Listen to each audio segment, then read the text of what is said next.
नमस्कार दोस्तों, स्वागत है आपका। दोस्तों, मैंने एक वीडियो बनाई थी वुमेन्स हेल्थ एंड फर्टिलिटी की।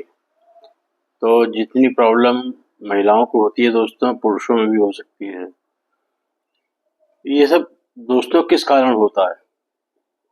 कुछ तो आनुवंशिक कारण होते हैं, लेकिन ज़्यादातर ऐसी स्थिति की जिम्मेदारी पुरुषों में या महिलाओं में स्ट्रेस की वजह से, तनाव की वजह से ये इनफर्टिलिटी की समस्या उभरती है। और दोस्तों, इसके पुरुषों में पुरुषत्व की कमी होना, इसमें कुछ और भी कारण हैं जिसका मैं आपको जिक्र करता हूँ। जैसे तो शुक्राणुओं की संख्या या उसके चलने के तरीके में समानता होती है, और शुक्राणुओं के काम करने के तरीके में समस्या आती है। शुक्राणुओं के आसपास दोस्तों तरल पदार्थ जो मौजूद उत्पाद हैं, उनका प्रभाव पड़ता है, उससे भी समस्या आती है। और अंडकोश के आसपास जो नसें हैं, उनमें सूजन आने से भी समस्या पैदा हो जाती है। स्पर्म के आसपास की जो ट्यूब्स हैं, अगर वो ब्लॉक हो जाए तो भी प्रॉब्लम पैदा हो जाती है। और दोस्तों, इसमें बहुत कुछ हमारी दिनचर्या शामिल है, डेली रूटीन वर्क हमारी शामिल है, जिससे हमारी ये पुरुषत्व की क्षमता में दिक्कत आती है। जैसे नशीली दवाइयों का उपयोग, शराब का सेवन अत्यधिक मात्रा में करना। आप लिमिट में पीजिए, लेकिन अत्यधिक मात्रा में अगर आप पीते हैं तो ये समस्या पैदा करता है। सिगरेट पीना कोई ज़्यादा बुरी बात तो है ही है, लेकिन इतनी बुरी बात नहीं है। दुनिया पीती है, लेकिन चेन स्मोकिंग इसमें बहुत नुकसान करती है। और लंबे समय तक आपके तनाव का बना रहना भी इसका एक मुख्य कारण है, पुरुषत्व में कमी का होना। तो स्ट्रेस को अपने दूर रखिए, थोड़ा सुबह व्यायाम वगैरह कीजिए, जॉगिंग कीजिए, अपने माइंड को फ्रेश रखिए। अगर दफ्तर की समस्या है, कोशिश कीजिए दफ्तर में ही छोड़ के आएँ, वहीं सुलझाएँ। घर का माहौल प्लीजेंट रखें दोस्तों, क्योंकि जब घर में आप तनावग्रस्त होते हैं तो आपकी जीवन साथी भी इससे अछूती नहीं रहती। वो भी तो आप ही की शक्ल देखती है, उसके बाद घर में और कौन है देखने के लिए, बताइए आप। सास है, ससुर है, लेकिन जो प्रभाव आपके व्यवहार का उस पर पड़ता है वो मुख्य होता है। कोशिश करें उसके सामने प्रसन्न मुद्रा में रहने की, ताकि वो भी प्रसन्न रहे। और दोस्तों, इसके अंदर विटामिन सी और जिंक की अपर्याप्त मात्रा भी एक कारण है। मैं वीडियो के अंत में बताऊंगा डाइट के बारे में। तो दोस्तों, मैं ये कहना चाहता हूँ कि आप समझ रहे होंगे इनफर्टिलिटी का मतलब क्या है। जब पुरुष की प्रजनन क्षमता प्रभावित होने लगती है, तो आजकल के दौर में ये थोड़ी बढ़ती हुई समस्या भी है दोस्तों। काम का अत्यधिक तनाव, मल्टीनेशनल कंपनियों का प्रेशर, बेरोजगारी, जिससे एक नौकरी के लिए 10,000 आवेदन आते हैं, तो इससे तनाव बहुत बढ़ जाता है। तो इसका मुकाबला तो करना ही पड़ेगा दोस्तों। वो तनाव थोड़ा कम करने की कोशिश कीजिए अपना। जब भगवान ने चाहा तो आपका सब कुछ सही होगा, जॉब भी मिलेगी, काम भी पड़ेगा। तनाव लेने से कोई फायदा नहीं है। और दोस्तों, आप इसका अगर कोई इलाज कर रहे हैं तो वो जारी रखिएगा, उसको स्किप मत करिएगा। मैंने रिसर्च करने में आयुर्वेदिक कुछ जड़ी बूटियां मुझे मालूम पड़ी हैं जो इस समस्या में समाधान देती हैं। आप चाहें तो अपने डॉक्टर से भी सलाह करके ये दवाइयाँ लें। मैं जानकारी है तो आप लोगों को बताता हूँ रिसर्च करके। मैं कोई डॉक्टर नहीं हूँ दोस्तों। जो मुझे कमेंट में अपनी समस्या बताता है, मैं आयुर्वेद में रिसर्च करता हूँ, आयुर्वेदिक साबुन बनाता हूँ। मेरे हर साबुन में, नहाने के साबुन में कोई ना कोई जड़ी बूटी होती है। जब मैं उसके लिए जड़ी बूटी सर्च करता हूँ तो मुझे उन जड़ी बूटियों का दोस्तों और दूसरे फायदे मालूम होते हैं, जिसकी जानकारी मैं आप तक पहुँचाता हूँ। तो सबके शरीर की अलग अलग होती है, हिसाब किताब आप अपने डॉक्टर से सलाह करने के बाद लीजिए, ज़्यादा अच्छा रहेगा।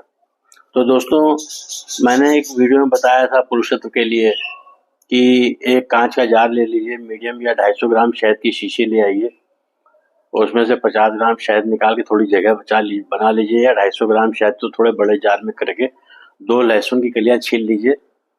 लहसुन की गार्लिक लहसुन, उसके 2 साबुत लहसुन के कलियां निकाल के उसको छिलवा करके उस शहद में डिप कर दीजिए, और दोस्तों उसको एक दिन रखा रहने दीजिए ताकि शहद उसमें जज्ब हो जाए।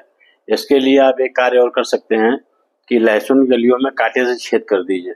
जिस कांटे से आप डोसा खाते हैं उस कांटे से लहसुन की कलियों में हल्के हल्के छेद कर दीजिए, फिर उसको शहद में डिप कर दीजिए ताकि शहद की उस मात्रा उसके अंदर मर्ज हो जाए। अब उसको एक दिन रखा रहने दीजिए दोस्तों।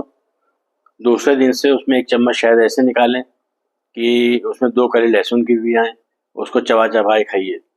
तीखा लगे थोड़ा शहद और ले लीजिए।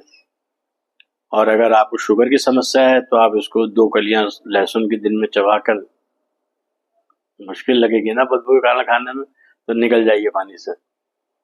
ठीक है, काफी आराम मिलता है दोस्तों। और दोस्तों इसके साथ साथ एक जड़ी बूटी आती है जिसे कहते हैं करंज। जैसे पेड़ सबके होते हैं पीपल के वगैरह, वैसे ही करंज का पेड़ भी होता है दोस्तों।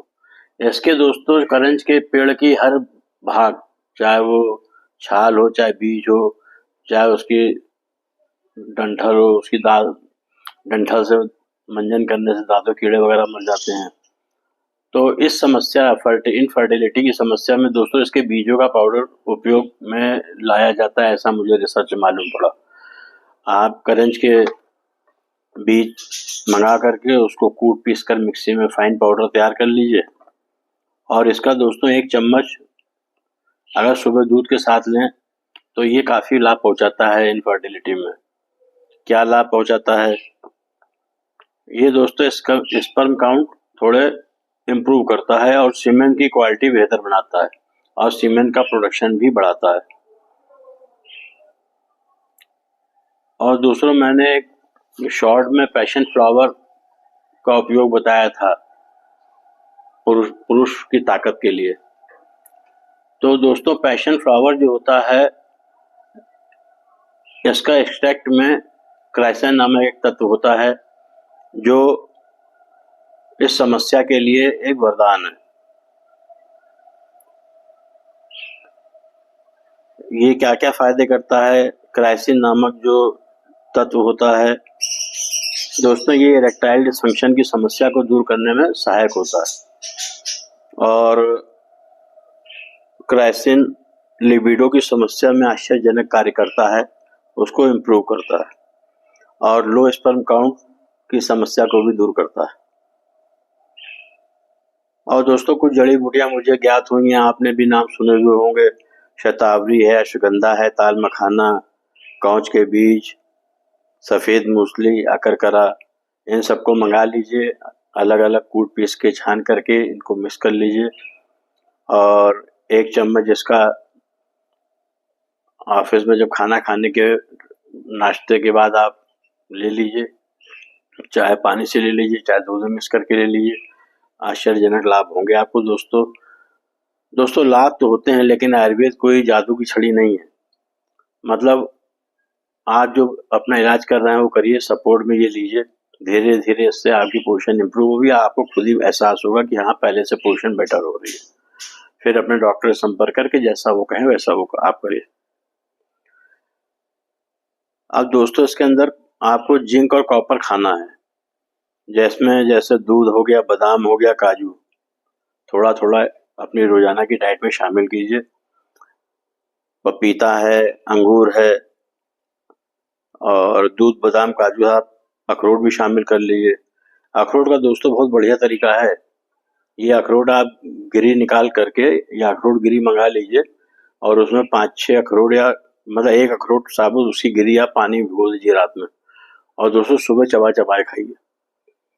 मतलब आश्चर्यजनक परिणाम आपको मिलेंगे। अक्सर हम लोग बादाम खाते हैं रात में भिगो के, सुबह वो फायदा वो भी करते हैं।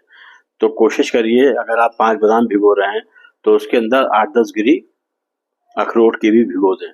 अखरोट को देखते हैं उसमें हार्ट का चिन्ह बना होता है अखरोट की गिरी में, तो ये हार्ट के साथ साथ ये लिबिडो प्रॉब्लम में भी बहुत फायदा करता है दोस्तों। ऐसा मैंने रिसर्च में देखा था जब मैं पढ़ रहा था। तो इसके साथ दोस्तों आप फल में पपीता और अंगूर की मात्रा बढ़ाइए थोड़ी, और मूली, गाजर और चुकंदर इनका सेवन अपने सलाद में ज़रूर करें। और दोस्तों आज की दिनचर्या बड़ी व्यस्त रहती है लोगों की, ऑफिस का तनाव, ऑफिस जाने की जल्दी, वर्क फ्रॉम होम में भी ऑफिस वाले पीछा नहीं छोड़ते बल्कि बहुत ज़्यादा काम लेने लगे हैं। आपको ये सब मैनेज करने में दिक्कत आए तो आप मुझसे भी मंगा सकते हैं दोस्तों। और एक ऑयल और एक जेल भी मैंने बहुत जड़ी बूटियों का अच्छा तैयार किया है, जिससे इन सब चीज़ों में फ़ायदा होता है। इरेक्टाइल डिसफंक्शन में, लिबिडो में, इन सब में बहुत फ़ायदा होता है। और दोस्तों मेरी वीडियो लाइक और शेयर ज़रूर कर दिया कीजिए ताकि औरों का भी भला हो आपके नियर एंड डियर में। और अगर मुझसे आपको कोई कमेंट, मुझसे अगर कोई बात करनी हो तो मैं दोस्तों वीडियो कॉल और वॉइस कॉल नहीं उठाता हूँ, केवल चैटिंग करता हूँ। आप मेरा नंबर नोट कर लीजिए 7651896015। कोई भी समस्या हो आप मुझे केवल व्हाट्सएप करिए, मैं आपसे व्हाट्सएप पे ही संपर्क स्थापित करूँगा चैटिंग के ज़रिए। मैं वीडियो कॉल और वॉइस कॉल दोस्तों नहीं उठाता हूँ। ये सब करूँगा तो फिर आपके लिए मेरे पास रिसर्च के लिए टाइम ही नहीं मिलेगा। तो देखते रहिए सुनीता की आयुर्वेदिक दुनिया। दोस्तों फेसबुक पे भी मेरे 2 पेज हैं, फॉलो कर लीजिएगा। मेरा एक पेज है मेरे नाम से, महेश कुमार अग्रवाल के नाम से, दूसरा मेरे नाती के नाम से अथर्व आयुर्वेदा। अथर्व में कई सारे हैं जिसके अंदर बाद में ए लगा हुआ है वी के बाद। मेरे वाले अथर्व आयुर्वेदा में ATHARV है, ATHARV और फिर आयुर्वेदा। मेरे नाती की फोटो लगी है, मेरे वाले में मेरी फोटो लगी है। तो वीडियो अच्छी लगी हो तो लाइक शेयर आप करिएगा और सब्सक्राइब भी कर दीजिएगा दोस्तों। थैंक यू, मिलते हैं अगली वीडियो में।